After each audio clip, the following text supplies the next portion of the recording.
Oi, oi, gente linda, paz do Senhor Jesus, tudo bem com vocês? Iniciando mais um vídeo com vocês, vídeo de produção, onde estarei apresentando para vocês os nossos trabalhinhos, né, que foram confeccionados com os nossos tons de azul da nossa hashtag Lucrando com as Sobras 2023. Tá certo? Ficou um trabalho muito lindo, uma distribuição de cores excelente. E eu acredito que vocês já sabem, né, de que se trata este trabalhinho. Mas, enfim, vamos embora acompanhar comigo. Terminei a minha primeira produção usando os tons de azul. Como vocês podem ver, eu já esvaziei um cone por completo, que foi o azul royal, e o que me sobrou foi essa quantidade aqui. Olha só, o azul eu tentei usar o máximo, minha gente, o máximo que eu pude, as cores que eu tinha separado. O azul me sobrou isso aqui, bem pouquinho, e o bege me sobrou menos ainda. Olha só o cone aparecendo.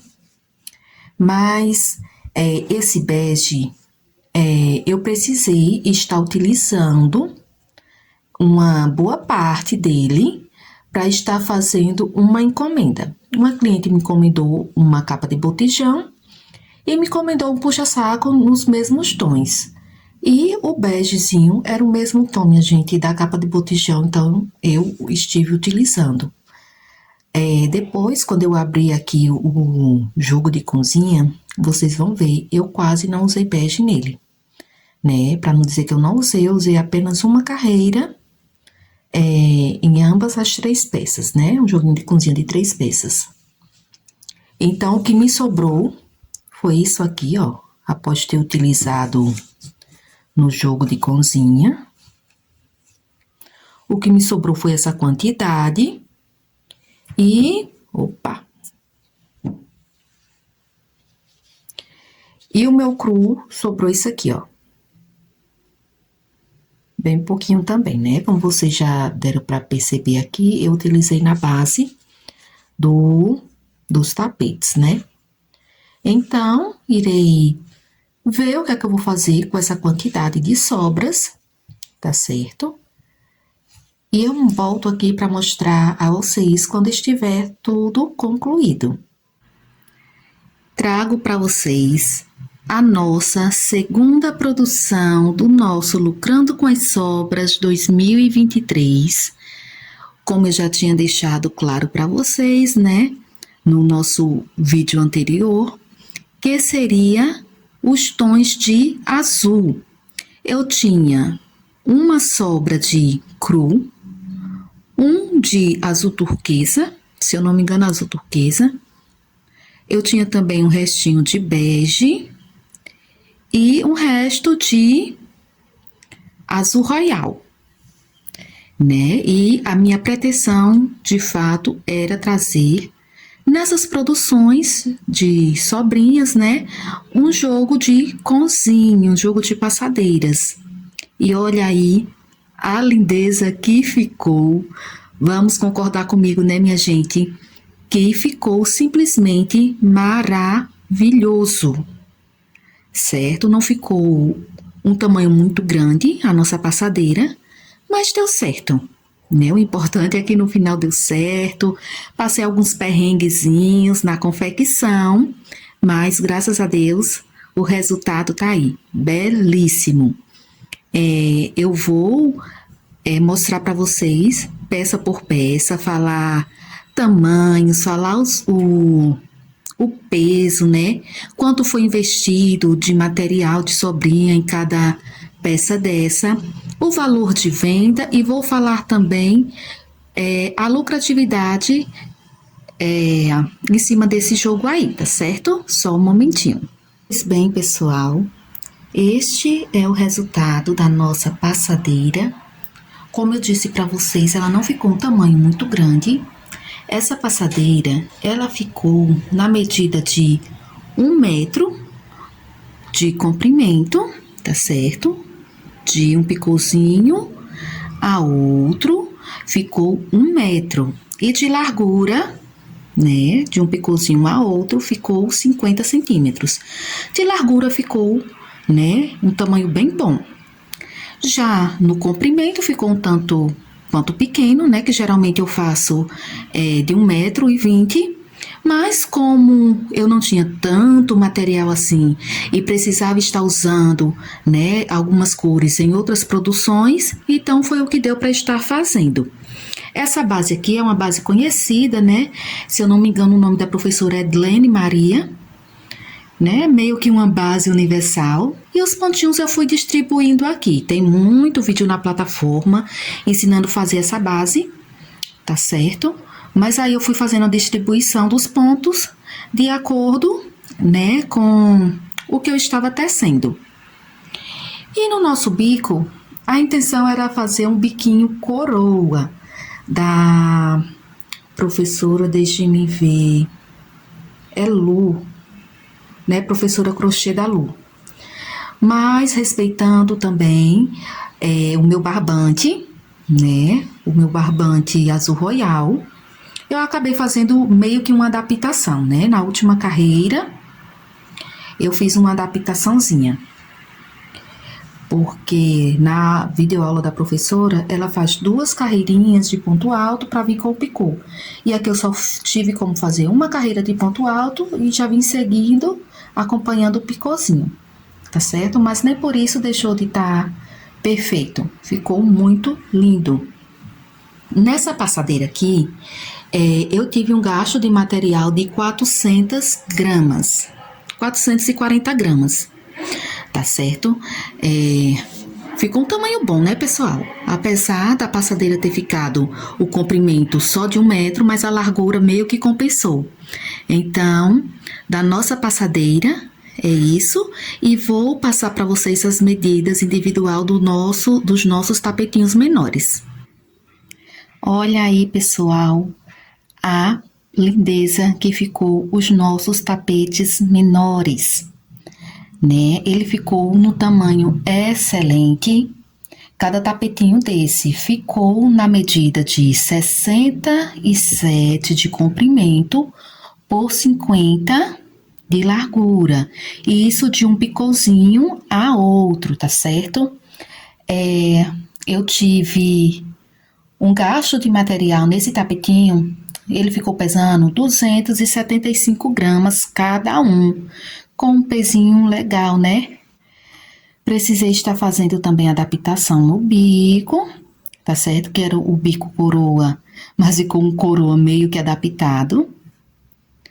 Mas ficou simplesmente perfeito. Esse jogo de cozinha, eu adorei a distribuição das cores, a combinação, o modo como eu fui colocando, né, os tons de azul, que a gente sabe que azul fica um tanto quanto fechada, fica uma peça um tanto fechada, né? Ainda mais que eu não usei azul bebê para dar uma clareada. Mas você usou cru, você usou bege, pronto, já dá aquela clareada legal, né? Dá todo aquele tom especial, aquela diferenciada na peça, e o resultado tá aí.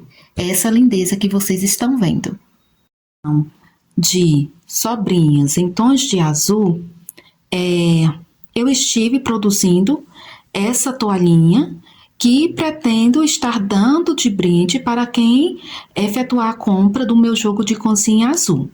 A videoaula dessa toalhinha foi de um suplá, baseado no suplá do professor Roger Crochê.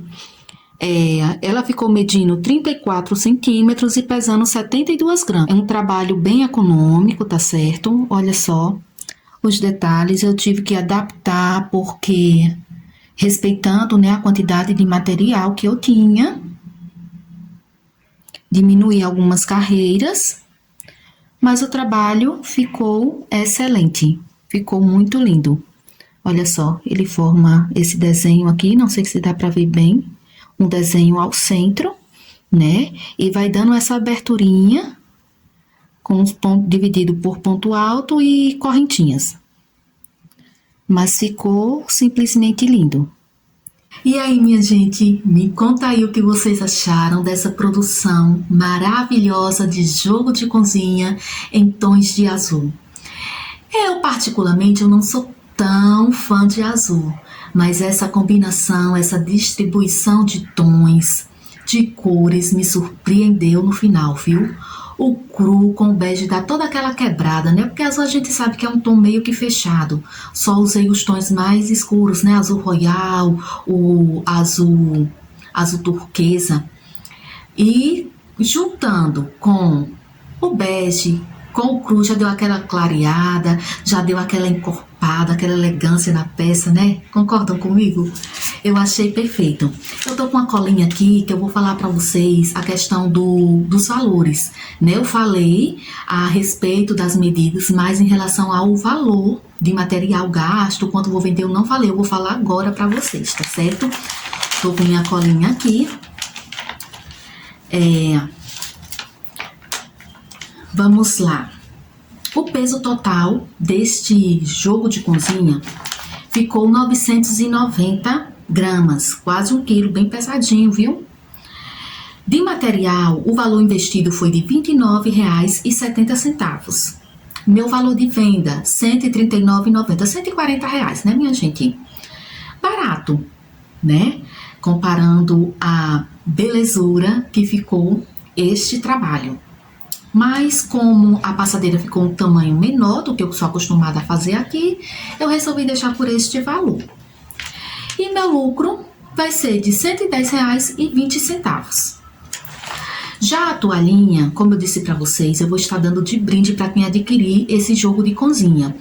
Gastei 72 gramas, que foi equivalente a R$ 2,16. Se eu fosse vender essa toalhinha neste tamanho, seria o valor de R$ 15. Mas como eu vou estar dando de brinde, então eu vou estar ganhando o conhecimento, a experiência de ter feito, né? Um trabalhinho lindo do professor Roger. Agora trazendo para vocês algumas curiosidades, né? De quando eu estava fazendo esse jogo de cozinha azul. Quando eu estava fazendo o bico dos tapetes menores, eu vi que a linha que eu tinha não ia dar. Então eu comecei a procurar, né, alguma outra sobrinha que tivesse passado despercebida a mim, no mesmo tom, e não encontrei. Eu encontrei um joguinho de banheiro que estava feito, pronto, 3 pecinhas, e eu tive que desmanchar para concluir parte do final do bico, minha gente. E eu fiz isso sem culpa nenhuma, fiz isso de bom grado, porque eu queria estar confeccionando este jogo de banheiro. Eu vi que estava ficando um resultado maravilhoso. Eu já havia concluído a passadeira, faltava só os 2 tapetinhos. E eu não ia deixar passar. Eu poderia estar usando o restante de outro material, né? Outra sobrinha? Poderia. Mas eu queria terminar todo no bico azul royal. E sim, minha gente, eu terminei. Depois eu resolvi a questão do bico com a outra cor, né? Do bico do joguinho de banheiro.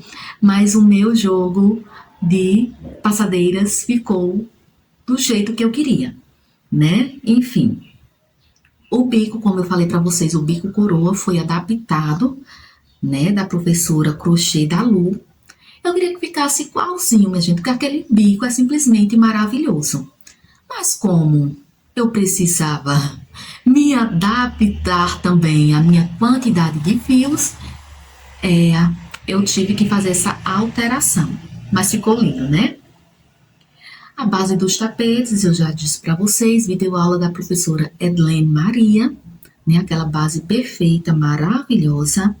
O suplá foi do professor Roger Crochê, também uma adaptação, né? Na verdade, a toalhinha foi uma adaptação do suplá que ele fez. E deixa eu me abrir um parênteses para falar para vocês uma coisa que me ocorreu enquanto eu estava confeccionando este jogo de cozinha.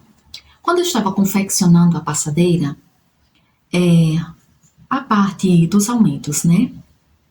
No caso, a parte oval, me veio, acredito sim, que foi um aviso da parte de Deus para eu parar meu trabalho e dar uma olhadinha, né?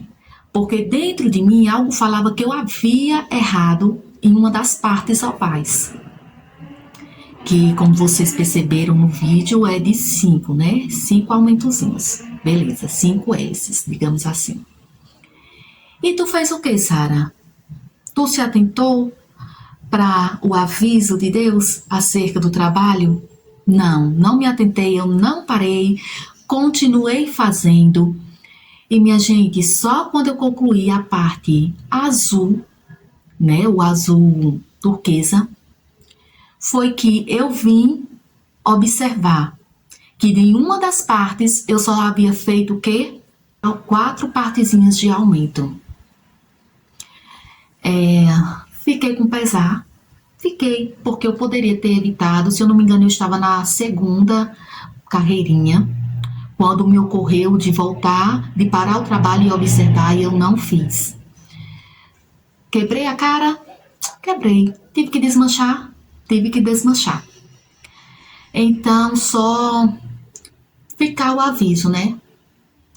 Se atenta mais ao que está fazendo.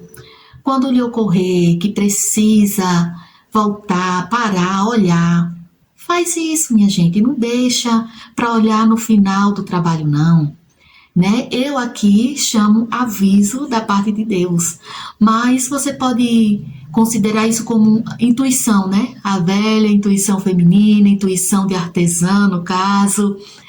Enfim, somente esse parênteses que eu quero abrir, né? Que eu quis abrir e falar para vocês, né? A nossa intuição nunca falha, tá certo? Então, serviu para mim de lição, né? Eu vou ficar mais atenta de agora em diante. Já era atenta, mas aí não vai. A gente sabe que as artesãs cometem esse vacilozinho, esse errozinho, né? Mas serve de lição, de aprendizado, né, minha gente? Tudo é questão de aprendizado. Então é isso, termino esse vídeo aqui com vocês, agradecida a Deus, né, por me permitir fazer esse trabalho. Trabalhar com sobras é um desafio, dá um pouquinho de dor de cabeça, mas o resultado fica simplesmente incrível, né, e a gente realmente se sente muito realizada por ter, né, tido a sabedoria de conduzir os fios, de conduzir as cores, de escolher bem os trabalhos.